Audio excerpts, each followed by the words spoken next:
guys. What's going on? Hey, what's going on? Hey, buddy. So good to see Thank you. Are you ready? I'm ready, man. All right. Okay.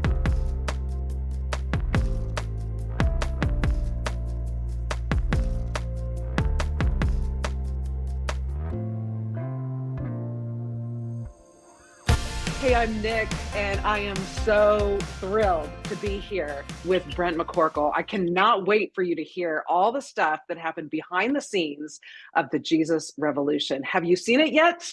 I hope you have. Tell me, Brent, have you been hearing folks, especially around the Nashville area, talking about this film and seeing this film?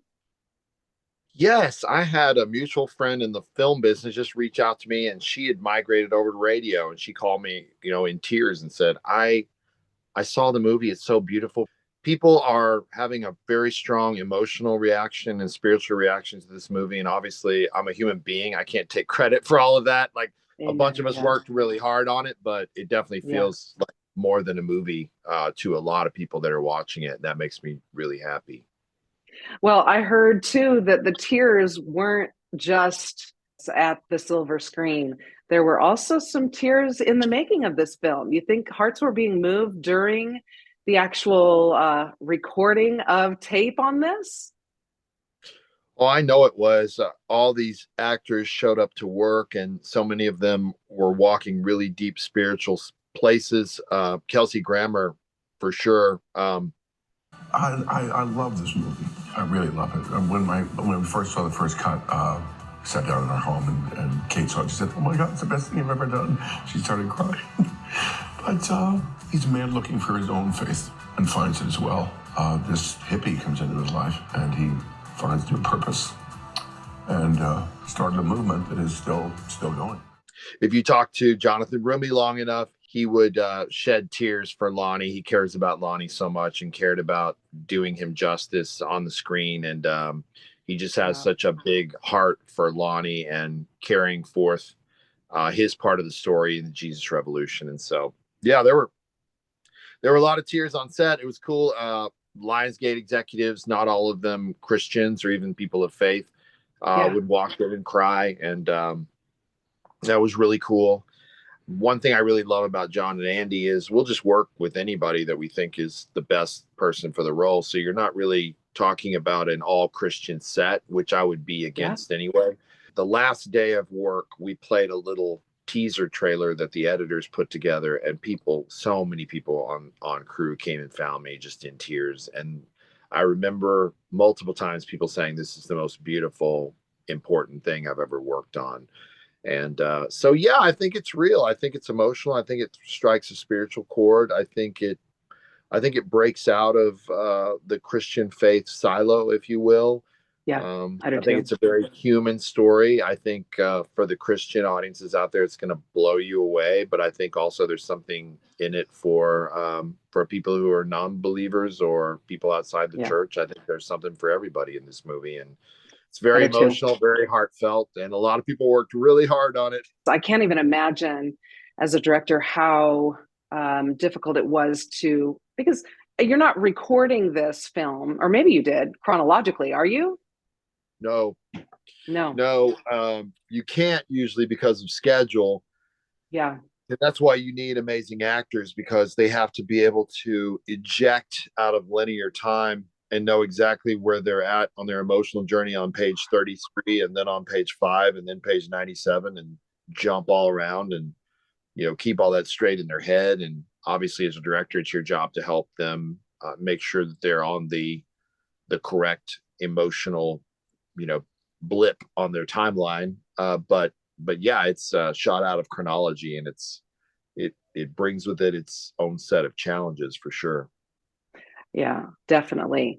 I love how it didn't seem like there was a fear in showcasing what traditionally people would think hippies were about. And then even showing some of the drug scenes were so powerfully done.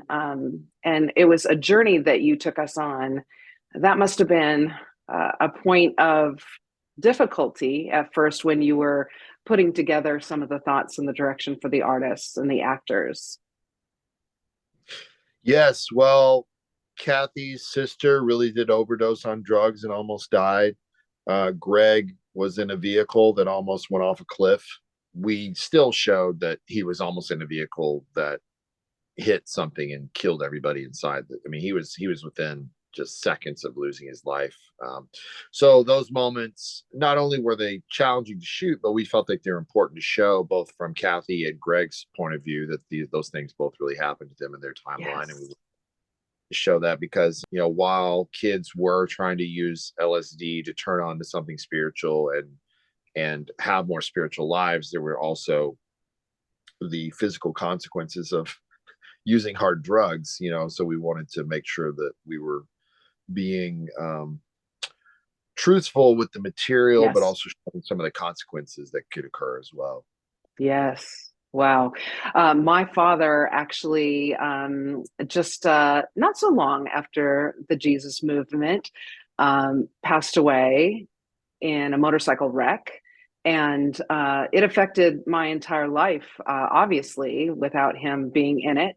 But I was so impacted by the music, the soundtrack of this film, especially with Love Song, because part of my healing process in dealing with the reality of not having a father anymore was laying down on a shag carpet and watching the needle go round and round on a Love Song record. And I still remember that like a deep groove in my mind.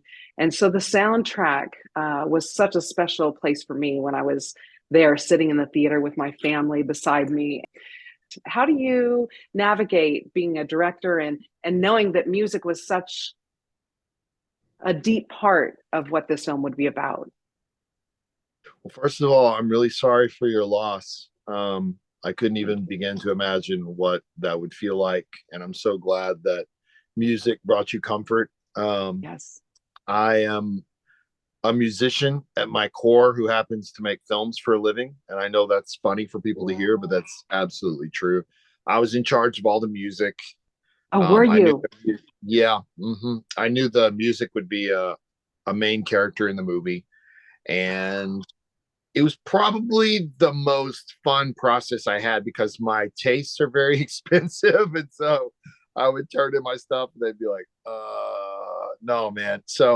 Um, so I would meet with my music supervisor. We had a music supervisor from Lionsgate, and she was really behind me, and my music supervisor was behind me. Lionsgate loved what I was trying to do, but then at some point it boils down to just math, right? Like you can't, if you've got a music budget, you can't just magically get like 4 times that worth of music, just magic, True. So but what you find in the business is these music supervisors will sometimes call in favors for you or make a deal on Yes. the side and be like, okay, well, I'll do this for this cheap, and then in the future, I'll use you for another, So they did all their back deals, to try to help me get as much music in here as I could. And Yeah. at the end of it, Lionsgate kicked in more money. I had producers on the Kingdom Story Company side kick in more money, and I ended up with honestly 85% of the music that I wanted for the movie. And so it was a Wow. pretty awesome journey to see everyone rally around what it is, what we were trying to do with the music, and to Yes. see the overwhelming majority of it actualized into the movie. And so, yeah, thanks for asking. Music is Unreal. such a huge part of what I do in my process and how I approach filmmaking, even how I direct actors and the edit. Of Yes. course, I scored the movie as well, so I get the final say Oh my goodness. directorially Right. as a Right. musician, right? So it helps Yeah. me complete the circuit and kind of complete the thought. So And maybe that's why that feels so emotive, because you know the strength of the music coming in underneath the strength of the direction you're giving the actors. So you're able to swell that in a way that moves people to change in their lives, not just tears in the theater, but change in their lives. It's beautiful. yeah, I appreciate you saying that. I'm a very emotional creature of the heart. So if I'm crying on set, I know millions of other people are going to cry, or if I'm crying, when I'm finishing a score, I know millions of people are going to cry. I just feel emotion deeply. I'm an empathetic person, and I want people to be in touch with their emotions, but like you said, to be moved, not just in their heart or emotionally, but also in their soul. And because if there's good change trying to happen in your soul, then you're beyond entertainment. You're into something that's way more important than that. Amen. That's true. It's so great to hear you talk about this because I had read that you were a pre-med student, and I'm wondering how on earth you made the transition to where you are today. Well, you did a deep dive on me. That's hilarious. I was a real creative kid growing up, and I was raised in a really loving church that nurtured creatives. And like most human beings, and I'm just coming out of this in the last few years of my life, but like most human beings, you just think everybody else is like you. You just think everybody thinks like you. Everybody has similar values, and they have similar neurological pathways and neurally typical ways of thinking or whatever. But that's not true. We're all very, very different. Yes. But I was raised in this really nurturing, creative environment, and I didn't realize I was a very strong artist wiring until my late 20s. And so I was adrift. I was lost. I switched majors 5 times.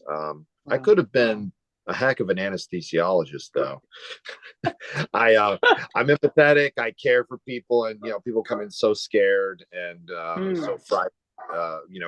With a surgery that could potentially help them. So I really felt like that could be a bit of a ministry for me to, no doubt, help calm people's fears before they were going into surgery. So, but yeah, man, I mean, after switching majors 5 times, I finally figured out late in my 20s that, wow, if I could direct film, I think I could be really happy there. And I had already spent a lot of time developing myself musically. And I find music and cinema to be sisters to each other. There's a lot of analogs there. So there's loud parts, quiet parts, there's manic parts, there's kind of soothing parts, there's rhythm, there's poetry, there's lyricism, and I just bring all of my musical instincts to bear on the film. But yeah, I was gonna be a cop.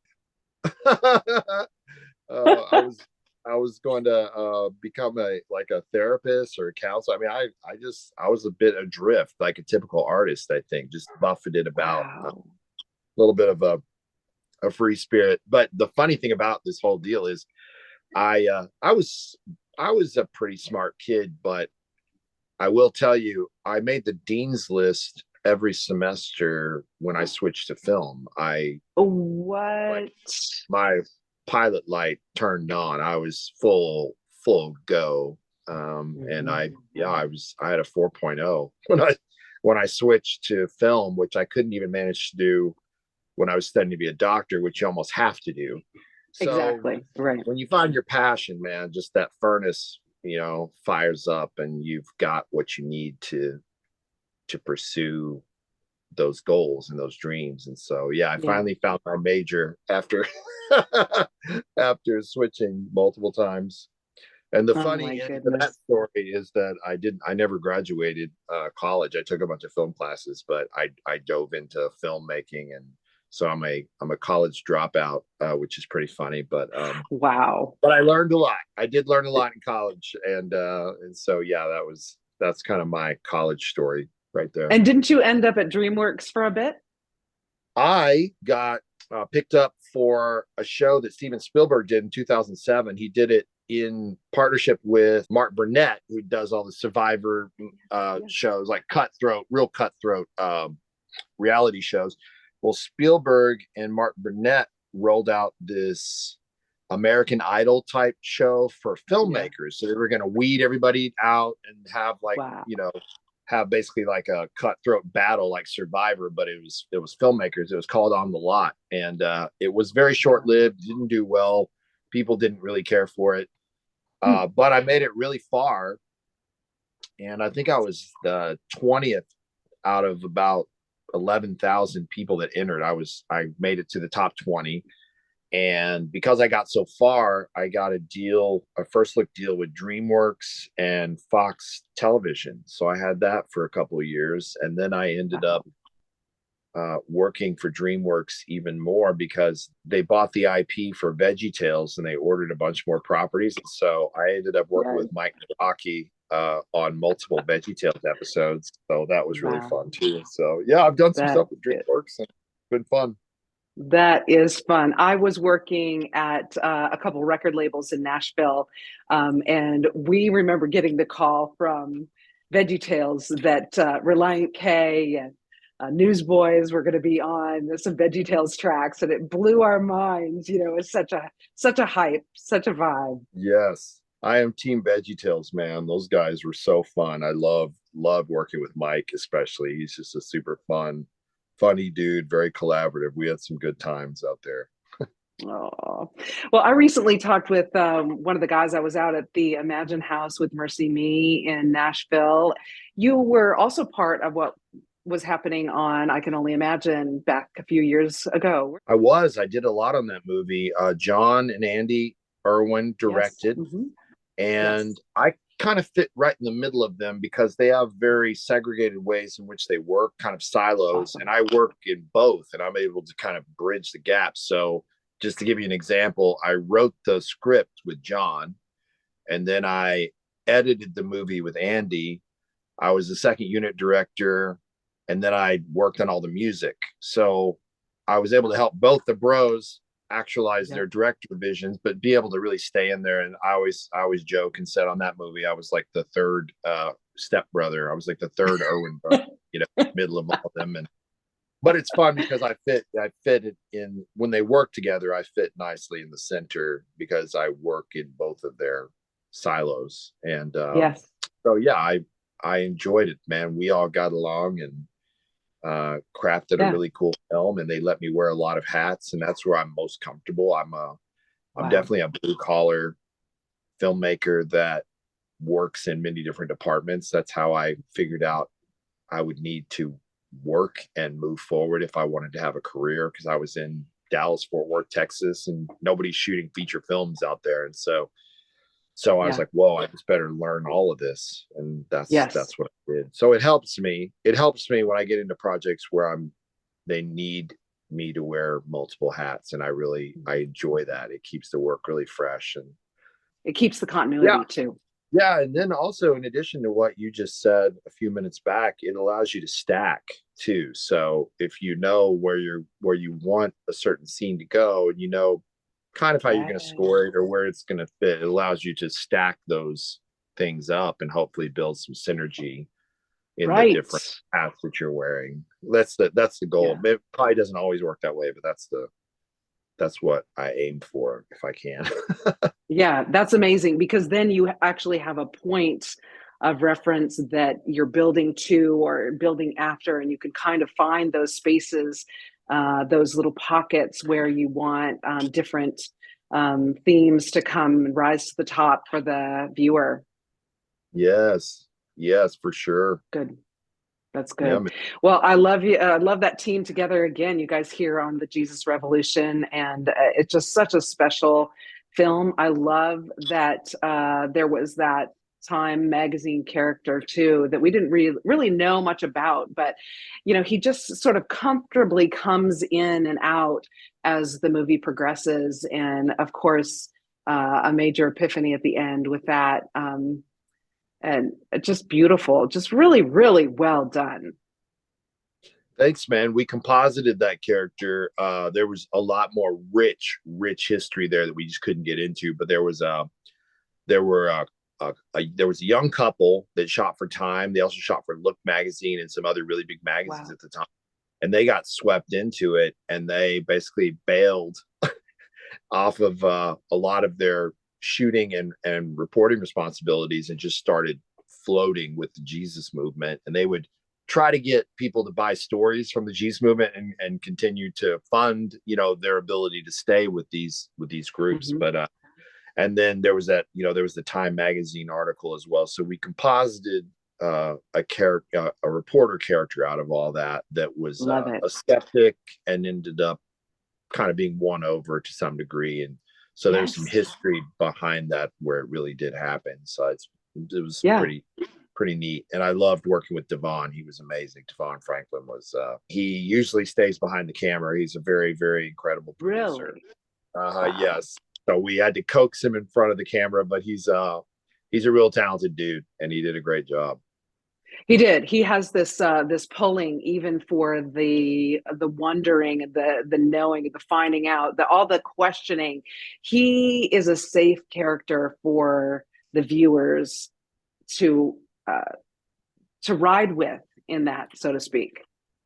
Yes, for sure. Yeah. I know there's a ton on the cutting room floor, but what you have managed to put into the theaters is such a chronology. It's beautiful. It's even the settings and being in Pirates Cove. I just happened to be in Southern California a couple of weeks ago at Pirates Cove, and I didn't also realize that that was where Gilligan's Island was filmed. So the 3-hour tour, that they were lost all that time in Newport Beach.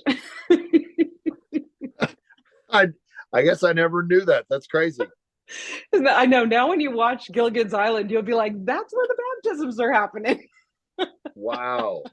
That's amazing, man. That's crazy. So I love that baptism scene too with Greg Laurie, just taking some extra time. That was such a special moment right in the middle of the film. What made you decide to go kind of that poetic route right there? Yeah, thanks for asking. Well, it was on the chopping block, and we didn't have a day for it.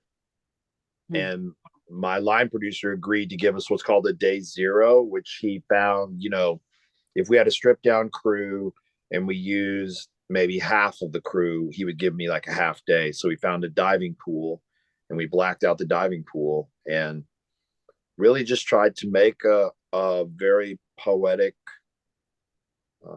statement about what it would really be to die to yourself, to have an ego death, to give yourself completely over to something that is highly mysterious, that you'll never completely understand the choice that you made. And just to kind of show the gravity of that, and to spend some time with this kid who's making a choice, not to just get dunked under some water, but a much heavier choice is going to affect the rest of his life for sure. So I was grateful that they found time for me to do that, because the schedule was so tight. They wrote it out, and I was like, come on guys, we got to do this. And they worked with us and got us a day zero, which was kind of off the books, but that was the first thing we shot with Joel, and he impressed me so much. He stayed in that tank until he was shaking, just wow, and wanted to do more. And I saw him shaking, his teeth chattering. He's like, no, get him out, we got enough, so but I realized like how hard he was going to work, that he showed up to work, and he wasn't going to be the one to say, hey, can I get out of this cold water? He was going to wait until we told him it was done. So anyway, he won my heart over that day, man. He's a very, very hard worker, and it's a very beautiful scene, and we're all really proud of how it turned out. Amen. Yeah, you should be.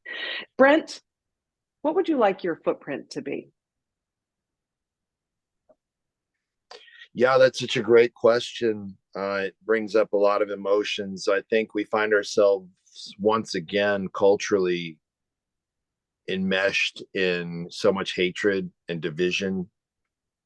And I would want my legacy with this film to be that I tried to put more love out into the world and call for unity, kindness, compassion, empathy.